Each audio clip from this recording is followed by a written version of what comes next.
Hello guys, स्वागत है आपका हमारे फर्स्ट चैप्टर जो कि हम पॉलिटिकल साइंस का कर रहे थे।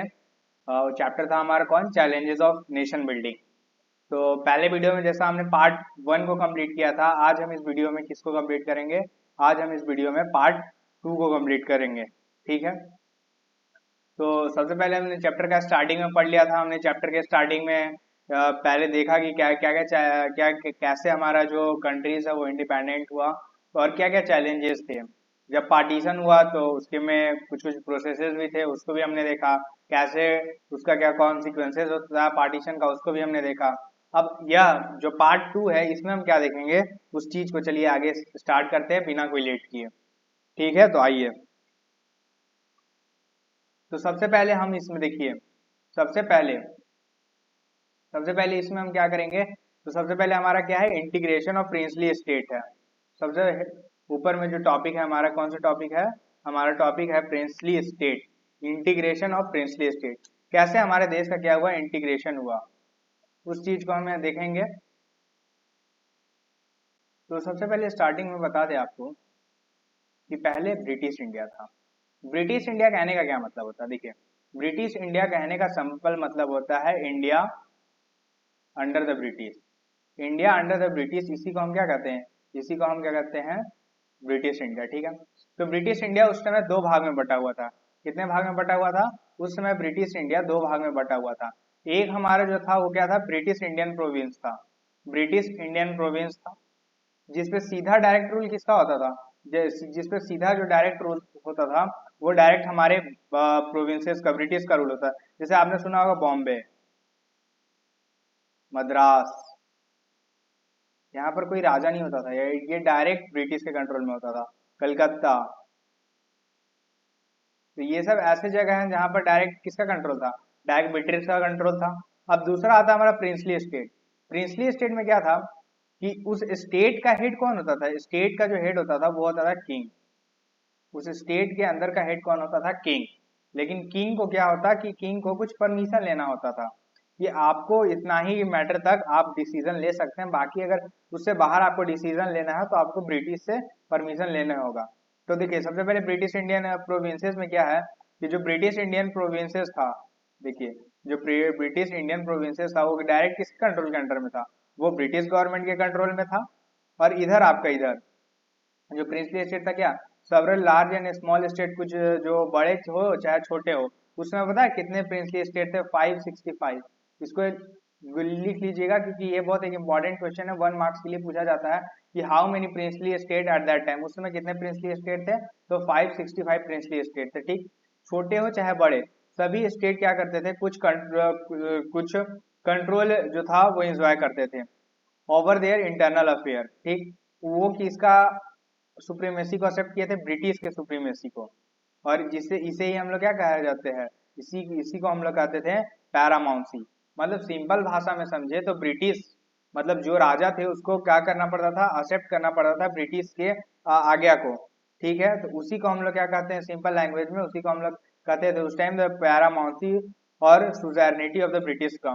उस समय अगर देखा जाए तो प्रिंसली स्टेट जो है वो इंडिया को 1/3 कवर किए हुआ था।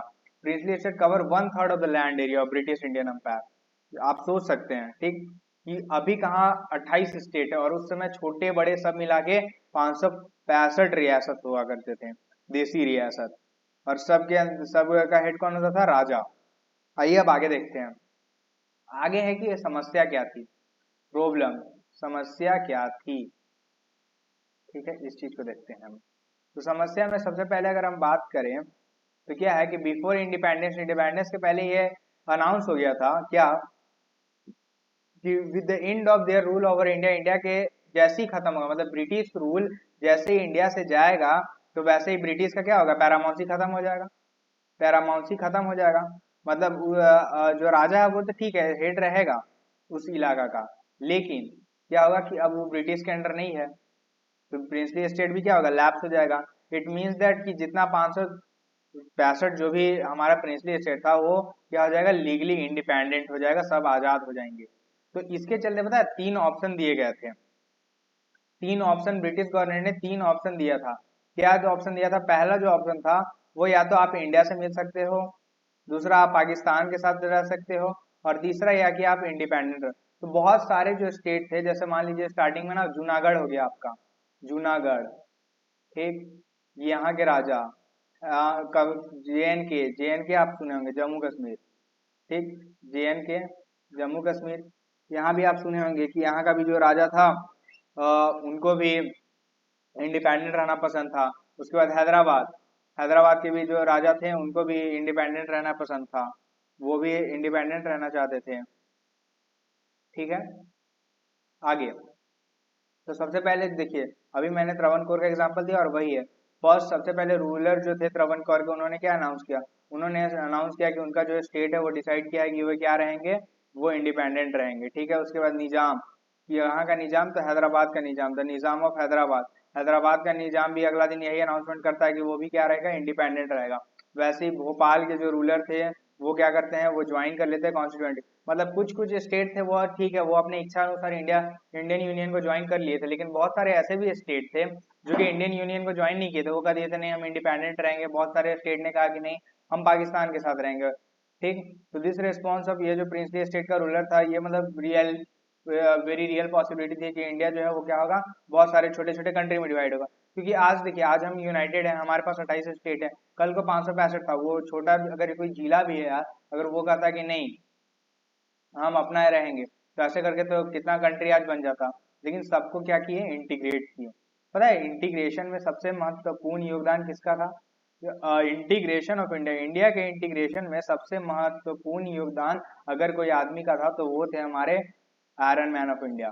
आयरन मैन ऑफ इंडिया कौन है, मिस्टर सरदार वल्लभ भाई पटेल, जिनको क्या कहा जाता है, आयरन मैन ऑफ इंडिया। और इनके लिए गुजरात में क्या बना है, statue of unity, statue of unity. ठीक है, इसको याद रखिएगा। चलिए आगे चलते हैं। अब आगे आपका गवर्नमेंट का क्या अप्रोच था, जब ऐसा बात हुआ कि देश का क्या होना चाहिए, बंटवारा होना चाहिए, या तो प्रिंसली स्टेट इंडिया में रहे, कुछ इंडिया में के साथ रह सकता है, कुछ पाकिस्तान के। तो गवर्नमेंट का इस पे क्या अप्रोच था, तो मुस्लिम लीग जो है, जो इंडियन नेशनल कांग्रेस को अपोज कर रही थी, एंड वो देख रहे थे कि स्टेट को क्या करना चाहिए, स्टेट जो है, state should be free to adopt any course. तो ये बात तो सही है, स्टेट को तो अपना चॉइस से चूज कर ही सकता था। अब स्टेट को जिधर जाने का मन करे, प्रिंसली स्टेट चाहे कि अगर हमको पाकिस्तान में मिलना तो पाकिस्तान में मिल सकती है, और वो चाहे कि हम इंडिपेंडेंट रहे वो भी ठीक है, और इंडिया में भी आप चाहे तो रह सकते हैं।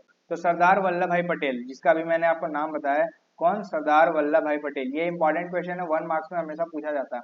क्या कि इंटीग्रेशन ऑफ इंडिया, इंडिया के इंटीग्रेशन में सबसे महत्वपूर्ण भूमिका निभाने वाले लीडर कौन थे, तो सबसे महत्वपूर्ण भूमिका निभाने वाले जो लीडर थे वो कौन थे, हमारे सरदार वल्लभ भाई पटेल। ये सब इंपॉर्टेंट क्वेश्चन है। ठीक, इंडिया के प्रथम, India's first duty prime minister, ये भी इंपॉर्टेंट क्वेश्चन है 1 मार्क्स के लिए, क्योंकि इंडिया के पहले ड्यूटी प्राइम मिनिस्टर कौन थे, तो इंडिया के पहले ड्यूटी प्राइम मिनिस्टर कौन थे, सरदार वल्लभ भाई पटेल थे। इंपॉर्टेंट है, India first duty prime minister कौन थे, सरदार वल्लभ भाई पटेल। इंडिया के पहले होम मिनिस्टर कौन थे, सरदार वल्लभ भाई पटेल। दोनों चीज आप याद रखिएगा। वैसे ही पता है, एक और चीज बता दें कि इंडिया के पीएम कौन थे, सबसे पहले पीएम थे आपके जवाहरलाल नेहरू जी। सबसे पहले जो आपके पीएम थे वो कौन थे, वो जवाहरलाल नेहरू जी थे। ठीक, थे ना। और जवाहरलाल नेहरू जी पीएम के साथ साथ एक और चीज थे, पहले फॉरेन मिनिस्टर। अगर आपसे पूछा जाए कि फर्स्ट फॉरेन मिनिस्टर कौन थे, तो फर्स्ट फॉरेन मिनिस्टर भी आपके यही हैं, कौन, जवाहरलाल नेहरू, याद रखिएगा। उसके बाद वो क्या करते हैं, कौन, सरदार जी पटेल जी, उन्होंने एक इंपॉर्टेंट रोल प्ले किया था। He play historic role in negotiation करने में उनका एक इम्पॉर्टेंट रोल था। और उनके साथ एक और उनके सेक्रेटरी भी थे, उनका नाम तो याद नहीं है, लेकिन उनका भी एक अहम रोल था।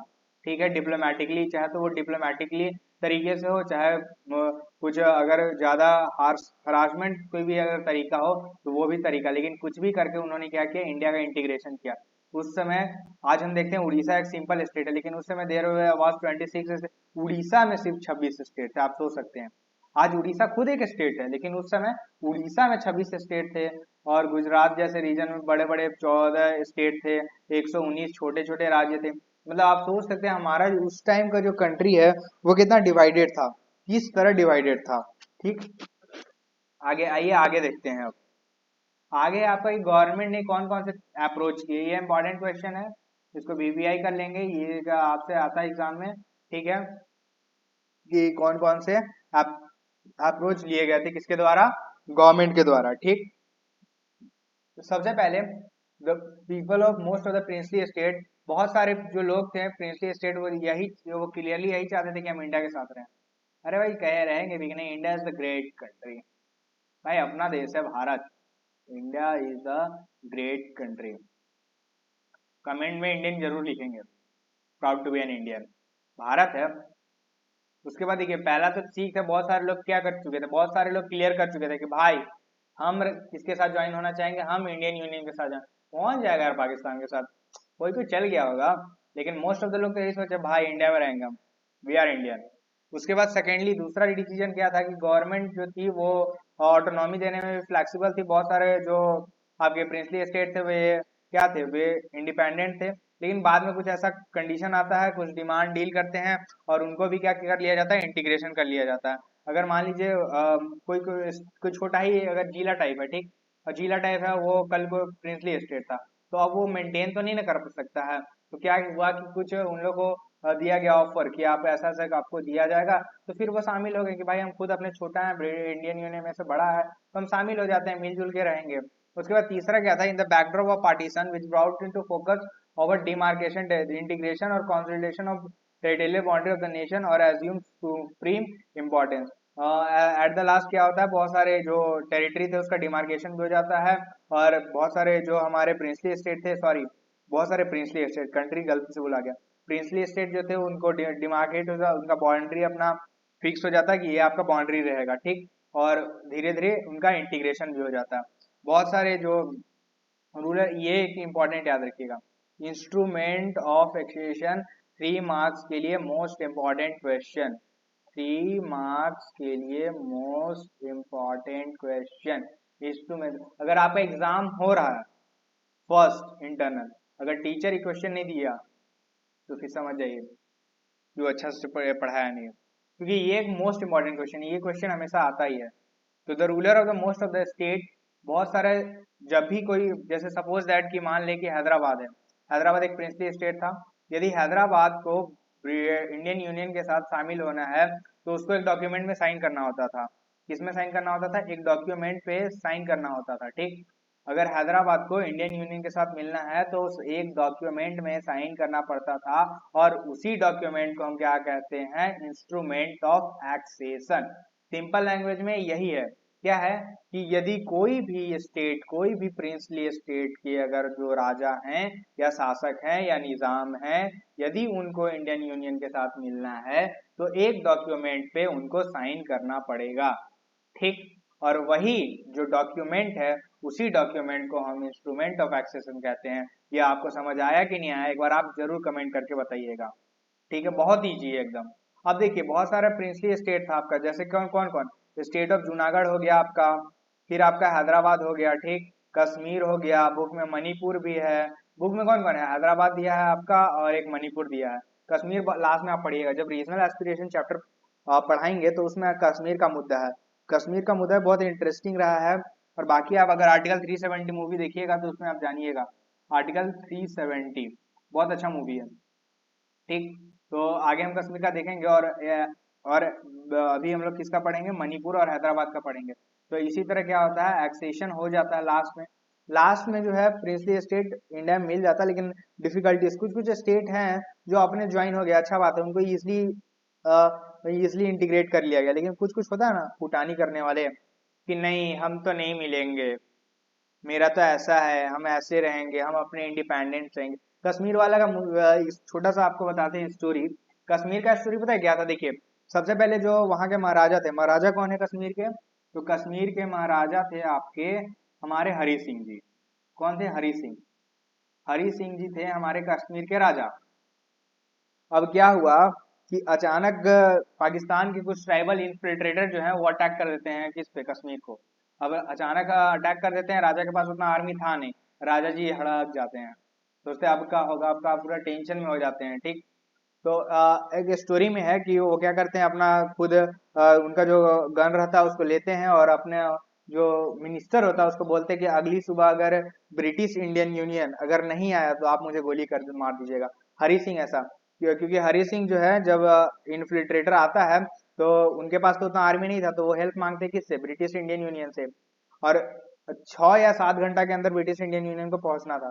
तो इधर भी खेला कर दिए अपने, इधर बोले कि देखिए हम तो आपका हेल्प करने के लिए तैयार है, लेकिन आपको साइन करना होगा किस पे, इंस्ट्रूमेंट ऑफ एक्सेशन पे। राजा हो गया रेड्डी, साइन कर दिए। और साइन करने के बाद बोलते हैं अपने मिनिस्टर को कि यदि अगर इंडियन यूनियन 6 घंटा के अंदर अगर वहां नहीं पहुंचा तो आप मुझे गोली मार दीजिएगा। ठीक। उसके बाद क्या होता है कि लास्ट में at the end British Indian पहुंच जाता है, और जहां तक वो लड़ाई होता है वहीं तक रुक जाता है, और वहीं पर उस दिन से मतलब वहीं पर क्या होता है, एलओसी बन जाता है। तो पाकिस्तान वाला उस कश्मीर को आजाद कश्मीर करता है, और हमारे लिए वो एलओसी है, मतलब लाइन ऑफ कंट्रोल। ठीक। तो इसी तरह था कश्मीर का स्टोरी था। अब आगे क्या है आपका कि the issue of Junagadh, Junagadh में भी इशू होता है, लेकिन लास्ट में क्या होता है वहां प्लेबीसाइड। याद रखिएगा कश्मीर वाला मुद्दे पे भी हुआ था कि प्लेबीसाइड हेल्ड हुआ, लेकिन आज तक वहां प्लेबीसाइड हेल्ड ही नहीं हो पाया। ठीक। अब जूनागढ़ में भी क्या हुआ, प्लेबीसाइड हुआ। प्लेबीसाइड का मतलब बता दें आपको, प्लेबीसाइड का मतलब होता है जनमत संग्रह। क्या होता है, जनमत संग्रह। जनमत संग्रह का मतलब समझते हैं कि मान लीजिए कि हमारा घर है अगर रांची में, तो रांची के जो लोग हैं वो वोट करेंगे। कल को मान लीजिए ऐसा होता है ना कि रांची को इंडिया पाकिस्तान चूज कर, कि इंडिया या पाकिस्तान। ठीक। कि आप इंडिया में रहिए कि पाकिस्तान, तो वहां के लोग डिसाइड करेंगे, लोग देंगे वोट।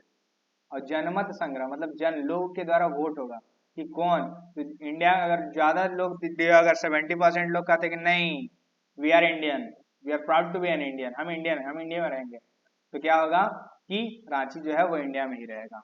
इट मीन्स इसी को हम लोग क्या कहते हैं, प्लेबीसाइड करते हैं। ठीक है। आइए आगे देखते हैं। अब आगे है हैदराबाद। नवाबों का शहर कौन है बताइए तो, कमेंट करके, कमेंट करके बताएंगे कि नवाबों का शहर किसको कहा जाता है। नवाबों का शहर कहने वाले कौन थे। हैदराबाद नहीं होगा, हमको ही पता है कि हैदराबाद नवाबों का शहर नहीं है।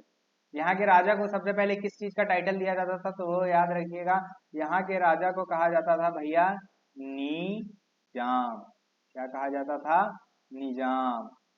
अब आपको बता दें इंटरेस्टिंग चीज हैदराबाद के बारे में, हैदराबाद के निजाम के बारे में सबसे इंटरेस्टिंग बात पता है, बहुत रिचेस्ट आदमी था, बहुत। उस टाइम के जमाने में अगर देखें ना, तो उस टाइम के जमाने का आप इसको बिल गेट्स कर सकते हैं, जॉब बेजोस कर सकते हैं, यहाँ तक अंबानी कर सकते हैं। मतलब उस समय वर्ल्ड रिचेस्ट आदमी अगर कोई था तो वो था निजाम। इतना अमीर आदमी था हैदराबाद का निजाम।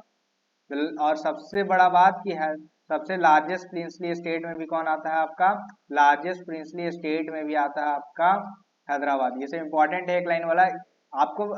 एक लाइन वाला के लिए पता है आप क्या कीजिएगा, एक लाइन का जितना मतलब वन वर्ड जितना भी क्वेश्चन हम आपको बता रहे हैं उसके लिए ना एक अलग पतला सा कॉपी रख लीजिएगा, और जितना चैप्टर आपका होता है उस हेडिंग लिखिएगा अपना चैप्टर का, और वन वर्ड आंसर लिखते जाइएगा कि इस चैप्टर से ये क्या है, वन वर्ड आंसर होते जा रहा है, ताकि आपको एट द लास्ट जब कोई भी जब एग्जाम हो ना तो आपको प्रैक्टिस हो जाओ। ऐसा नहीं कि आपको से बोर्ड में ही काम देगा। बाकी अगर आप क्योंकि अगले साल आप भी सीयूटी देंगे, तो सीयूटी में भी 1 मार्क्स क्वेश्चन आएगा, तो ये आपको उस टाइम भी क्या करेगा, हेल्पफुल करेगा। तो एक यही कीजिएगा कि एक पतला कॉपी ले लीजिएगा, और चैप्टर वाइज जितना भी आपका वन वर्ड आंसर बनता है ना उसको बना के रख लीजिएगा, ये बहुत हेल्पफुल हो सकता है। ठीक है। तो आइए देखते हैं चैप्टर पे। ये हैदराबाद जो आपका लार्जेस्ट प्रिंसली स्टेट था, जो किससे घिरा हुआ था, इंडियन टेरिटरी से। वहां का राजा बहुत, वहां का सॉरी निजाम, नॉट राजा, निजाम। तो वहां के निजाम जो थे वो बोले थे ऐसा ना कि हम नहीं शामिल होंगे, हम इंडिपेंडेंट रहेंगे। अब अचानक कुछ कारण से वहां युद्ध हो जाता है, यहाँ पर आगे बता रहे हैं। तो यहाँ का आपको बता दें कि यहाँ पर जो ऑपरेशन चलाया गया था ना, उस ऑपरेशन का नाम था ऑपरेशन पोलो। ऑपरेशन पोलो। क्या नाम था, नाम था आपका ऑपरेशन पोलो, याद रखिएगा। चलिए अब यहाँ आइए। तो some part of old Hyderabad, कुछ ओल्ड हैदराबाद का पार्ट जो कि आज क्या है, महाराष्ट्र है, कर्नाटका है और आंध्र प्रदेश है। वहाँ के रूलर को किस चीज का टाइटल था, निजाम। वो चाहते थे कि हमारा हैदराबाद इंडिपेंडेंट रहे। ही इंटर्ड इनटू, वो स्टैंड स्टिल एग्रीमेंट में इंटर्ड हुए थे। किसमें हुए थे, स्टैंड स्टील एग्रीमेंट में। याद रखिएगा कि कहाँ के निजाम स्टैंड स्टील एग्रीमेंट के लिए इंटर्ड हुए थे, तो उसका आंसर होगा आपका हैदराबाद। कब, नवंबर 1947 में हो रही है। लेकिन बाद में नेगोशिएशन हो गया था इंडियन यूनियन का, एक मूवमेंट चला था लोगों के द्वारा, क्योंकि देखिए हैदराबाद में निजाम तो मुस्लिम था, लेकिन वहाँ के मोस्ट ऑफ द लोग हिंदू थे।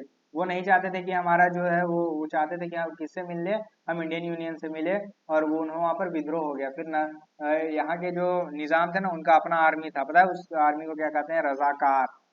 उनके राजा के अपने निजाम के अपने आर्मी जो थे उनको रजाकार कहते हैं। फिर यहाँ पर कौन आते हैं? यहाँ पर आते हैं, देखिए वीमेन भी वो आवाज उठा रही थी, वर्स्ट कंडीशन हो गया था। आगे आपको दिखेगा कि मूवमेंट हुआ, ठीक। सेकेंड पार्ट, हैदराबाद क्या बन गया? नर्व सेंटर बन गया मूवमेंट का। ऑपरेशन पोलियो जिसका बात कर रहे थे ना, ऑपरेशन पोलियो आ गया ना आपका। तो देखिए, कम्युनिस्ट और हैदराबाद कांग्रेस जो थे वो फोरफ्रंट पे थे।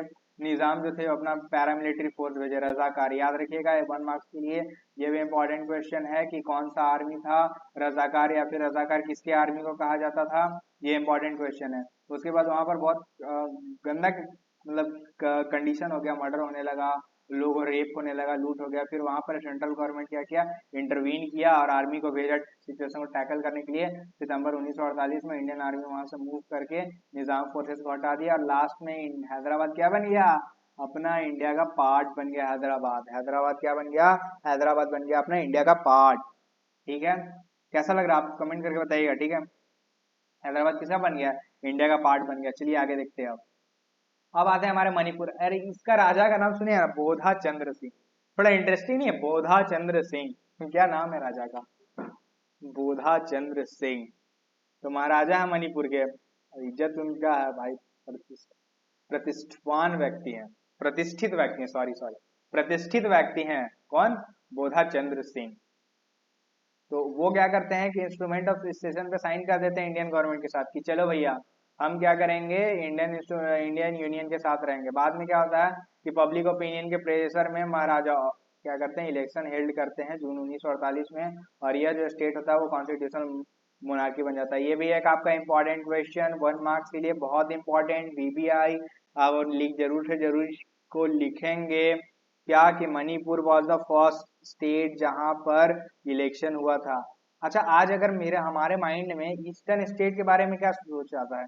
यही आता है कि वो थोड़ा डेवलप स्टेट नहीं होंगे, वहाँ के लोग अंडर डेवलप्ड होंगे, लेकिन ऐसा कुछ नहीं। सोचिए, कहाँ 1949 में लोग वहाँ इलेक्शन करा रहे थे, बताइए। जबकि इंडिया में उस समय इंडिया में इलेक्शन कब से चालू हुआ? 1952 से। फर्स्ट जनरल इलेक्शन कब हुआ था? अगला चैप्टर में पढ़िएगा। Congress of one party dominance, Congress का। लेकिन मोदी जी के आने के बाद तो अभी कांग्रेस को कुछ पता चल नहीं रहा। खैर छोड़िए, आइए हम अपना चैप्टर में आते हैं। In the legislative assembly of Manipur, Manipur के लेजिस्लेटिव असेंबली में अगर बात करें तो कुछ शार्प डिफरेंसेस थे over the question of merger. वहाँ के लोग शायद नहीं, वहाँ के लोग चाहते थे, शायद लेजिस्लेटिव असेंबली नहीं चाहता था, ठीक ना। तो उसी के चलते कुछ वहाँ पर कुछ विवाद खड़ा होता है। बाद में गवर्नमेंट ऑफ इंडिया जो है वो राजा को प्रेशराइज करके बिना कोई कंसल्टेशन के लिए वहां पर क्या कर देती है, मणिपुर से के साथ मिल जाती है और इंटीग्रेशन हो जाता है। वहां के लोग जो थे वो नाखुश थे, ठीक, सॉरी, लोग नहीं चाहते थे कि मिले, और बाद में नाखुश थे। लेकिन अब क्या हुआ, साइन कर दिया राजा तो कर दिया, तो फिर लास्ट में मिल जाता है। फिर आता है आपका रीऑर्गेनाइजेशन ऑफ स्टेट। ये इंपॉर्टेंट टॉपिक भी है, ये याद रखिएगा। इस 5 मार्क्स क्वेश्चन के लिए क्वेश्चन आता है, और ये 2024 बोर्ड एग्जाम में यह क्वेश्चन आया है। ऐसा लिखे थे, ऐसा नहीं है कि आंसर नहीं लिखे थे, हम इसी का तो आंसर लिख के आते हैं। इसमें पता है क्वेश्चन क्या पूछता है कि what do you mean by reorganisation of the state, और एक आपका पूछेगा कि इसके रिकमेंडेशन क्या थे। रिकमेंडेशन का मतलब होता है परिणाम। तो परिणाम स्वरूप पहले ये था क्या, तो बहुत सारे स्टेट थे जो डिमांड कर रहे थे, क्या कर रहे थे, डिमांड कर रहे थे कि नहीं हम बनेंगे एक नया स्टेट, हम मिलके क्यों रहेंगे। तो process of nation building did not come to an end with partition और इंटीग्रेशन। बस पार्टीशन और इंटीग्रेशन नहीं हुआ, अब नया चैलेंज आ गया कि अलग अलग स्टेट का भी बाउंड्री फिक्स कीजिए सभी। अरे भाई इतना डाइवर्सिटी हमारा कंट्री में, आप यहाँ 2-4 किलोमीटर गांव में चले जाइए, वहां आपको अलग डाइवर्सिटी मिलेगा। लोग अपनी क्या बात कर रहे हैं कौन लैंग्वेज में, वो भी आपको नहीं समझ आएगा। इतना डाइवर्सिटी है, तो अब तो स्टेट को तो बांटना ही पड़ेगा। तो जो क्या करे, तो लोग जो वहाँ के जो कंट्री वाले हमारे जो सेंटर में जो बैठे थे, उन्होंने सोचा कि नहीं, ऐसा अगर डिवाइड कर देंगे तो ये हमारी यूनिटी पे खतरा हो जाएगा। लेकिन फिर एट द लास्ट पता है प्रेशर बनता है, और लास्ट में ये हो ही जाता है। तो national movement and rejected this division artificial, और नागपुर सेशन में ये डिवाइड होता है। ये principles was recognised as the basis of the reorganisation. इस पर रखा जाता है, इस मुद्दे को बात रखा जाता है कहाँ पर, नागपुर सेशन में। इंपॉर्टेंट क्वेश्चन 1 मार्क्स के लिए। फिर बहुत सारे प्रोविंशियल कांग्रेस कमेटी को क्रिएट किया गया था लिंग्विस्टिक जोन के लिए। फिर एक कमेटी बनाई गई थी जिसको रीऑर्गेनाइजेशन कमेटी कहते हैं, रीऑर्गेनाइजेशन कमीशन बनाया था। रीऑर्गेनाइजेशन कमीशन बनने के बाद फिर उसके बाद जब कमीशन आया तो कमीशन अपना रिपोर्ट प्रस्तुत किया। कमीशन रिपोर्ट क्या प्रस्तुत करता है कि ठीक है आप इसके बेसिस पे बना सकते हैं। पता 1956 में शायद कमीशन बैठा था। उससे पहले आंध्र प्रदेश बन चुका था, क्योंकि देखिए आंध्र प्रदेश जब बना ना तो वहां पे देखा गया कि उतना ज्यादा मतलब बनने से पहले तो विवाद हुआ था, वहां पर विशाल आंध्र मूवमेंट चला था, लेकिन बनने के बाद ये चीज देखा गया था कि वहां पर स्टेबिलिटी थी, पीस भी मेंटेन था, तो लगा कि हाँ अगर डिवाइड कर दिया जाए तो उतना कुछ कंडीशन क्रिएट नहीं होगा। ये सब आपका रिकमेंडेशन में है। फिर आपका आता है लास्ट में मूवमेंट इन आंध्र प्रदेश। आंध्र प्रदेश में कोई जो मूवमेंट था वो चैलेंज किया जाता वहाँ के लोकल लीडर के द्वारा। प्रोटेस्ट भी चालू हुए थे, तेलुगु स्पीकिंग एरिया मद्रास वाले चाहते थे कि हम तेलुगु बोले, आंध्र प्रदेश वाले सॉरी प्रोटेस्ट तेलुगु के लिए चल रहा था, क्योंकि तमिलनाडु और आंध्र प्रदेश दोनों साथ में था, जिसको ओल्ड मद्रास प्रोविंस कहते हैं, केरला कर्नाटक सब मिला के। तो एक विशाल आंध्र मूवमेंट। फिर इंपॉर्टेंट क्वेश्चन 1 मार्क्स के लिए, 1 मार्क्स वाला बहुत इंपॉर्टेंट होता है, बहुत, क्योंकि आप 5 नंबर वाला में तो लिख के आ जाइएगा, लेकिन 1 मार्क्स वाला अगर गलती हो गया ना तो हो गया, फिर उसमें कोई चांस नहीं है। तो अगर आपको मार्क्स अच्छा स्कोर करना है तो वो आपका जरूरी है 1 मार्क्स क्वेश्चन, तो 1 मार्क्स पे आपका पकड़ होना चाहिए। तो कौन सा मूवमेंट था, movement for separate Andhra, Andhra separate Andhra के लिए एक मूवमेंट चलाया गया था, और उस मूवमेंट का नाम था हमारा विशाल आंध्र मूवमेंट। जो क्या डिमांड करता है, जो डिमांड करता है तेलुगु स्पीकिंग एरिया को यही चाहता है कि तेलुगु स्पीकिंग एरिया जो है उसको अलग कर देना चाहिए, कहाँ से, मद्रास प्रोविंस से, जो कि कल को पार्ट था। तो और सेपरेट आंध्र प्रदेश प्रोविंस बनना चाहिए, क्या बनना चाहिए, सेपरेट आंध्र प्रदेश। बहुत सारा पॉलिटिकल फोर्स हुआ, लास्ट में क्या होता है कि हमारे पोटी श्रीरामुलु, ये भी एक इम्पॉर्टेंट कैरेक्टर हैं, ये भी एक इम्पॉर्टेंट पॉलिटिकल लीडर हैं। इनको भी बहुत सम्मान दिया जाता है आंध्र प्रदेश में। पता है 56 दिन तक ये आदमी भूख हड़ताल पे था, 56 दिन। यहाँ लोग 2 दिन, ये 2 दिन 2 घंटा खाने के बाद भूखे नहीं रह पाते हैं, बताइए। यहाँ 2 घंटा जल्दी बढ़िया से भूखे नहीं रह पाते हैं, ये आदमी 56 दिन, वो भी एक स्टेट की डिमांड के लिए। सोच सकते हैं कैसा स्ट्रगल था और कैसा डेडिकेशन था कि नहीं मेरे को चाहिए सेपरेट आंध्रा। और इनको वेटरन गांधी भी कहा जाता है, क्योंकि गांधी की आइडियोलॉजी को फॉलो करते थे। इंडिफिनिट फास्ट पे चल गए, 56 डे के बाद इनका मृत्यु हो जाता है। बहुत सारे लोग जो हैं लार्ज नंबर में वो स्ट्रीट पे आते हैं, नारे और लगाते हैं, वो बहुत सारे लोग अपना विरोध प्रदर्शन करते हैं। फाइनली क्या होता है कि हमारे जो प्राइम मिनिस्टर जी हैं वो क्या करते हैं, दिसंबर 1952 को अनाउंस कर देते हैं, लेकिन इम्प्लीमेंट कब से होता है, 1 अक्टूबर 1953 को, 1 अक्टूबर 1953 को इम्प्लीमेंट होता है। ठीक, लास्ट में आता है आपका कंक्लूजन। कंक्लूजन में क्या होता है कि आंध्र प्रदेश आपका बन गया। आंध्र प्रदेश बनने के बाद लिंग्विस्टिक पार्ट पे कंट्रीज डिवाइड हो सकता था, ऐसा कोई दिक्कत नहीं था। उसके बाद रीऑर्गेनाइजेशन पार्ट पास होता 1956 में, 6 में। उसके बाद आपका ये 14 स्टेट, उस समय कितने स्टेट थे, 14 स्टेट थे, 6 यूनियन टेरिटरी थे। One of the most important concern उस समय क्या था कि डिमांड फॉर सेपरेट, बहुत सारा स्टेट चाह रहा था, बहुत सारा स्टेट सोच रहा था कि नहीं जैसे आंध्र प्रदेश अलग हुआ वैसे हम भी अलग हो जाएं। दो और तो धीरे धीरे करके बहुत सारे स्टेट को भी अलग किया गया था। But the leadership under popular pressure finally made a choice in favour of linguistic claim of all region and threat of division and would be reduce. बाद में धीरे धीरे सबको अपना अपना चॉइस के खिलाफ, चॉइस या फिर अपने डिमांड के हिसाब से अलग अलग कर दिया गया था, ताकि लोगों के अंदर थोड़ा क्या हो, थ्रेट कम हो। Finally creation of new state, बहुत सारे स्टेट का क्रिएशन हुआ, जैसा आप देख सकते हैं यहाँ। देखिए सबसे पहला आंध्र प्रदेश के बाद बना कौन, महाराष्ट्र और गुजरात। महाराष्ट्र और गुजरात बनता है। Principle of linguistic did not mean कि सभी स्टेट जो है वो लिंग्विस्टिक, और इसीलिए बाइलिंगुअल के आधार पर क्या है कि प्रिंसली लिंग्विस्टिक स्टेट को एक्सेप्ट कर लिया गया था, लिंग्विस्टिक लेवल को। तो उसी आधार पर फिर बॉम्बे, देखिए महाराष्ट्र वाले लोग क्या बोलेंगे, मराठी, गुजरात वाले गुजराती, इस आधार पर उनको 1960 बांटा गया। फिर पंजाब में हिंदी वाले को पंजाबी बोल दिया गया, और नहीं, हिंदी वाले को हरियाणा, हिंदी वाले को हरियाणा दे दिया, पंजाब वाले को, पंजाबी लैंग्वेज को पंजाब, 1956 में। फिर 10 साल के बाद उसका स्टेटहुड का कब मिला उसको दर्जा, 1966 में मिला। उसके बाद अलग आपका नॉर्थ ईस्ट वाला 1972 तक। मेघालय जो था वो आसाम से 1972 में अलग हुआ। 1987 में अरुणाचल प्रदेश और मिजोरम, 1963 में नागालैंड।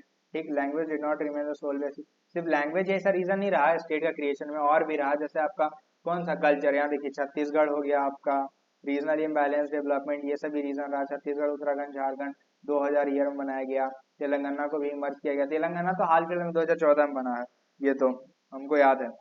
बच्चा थे लेकिन फिर भी सुने थे, याद है।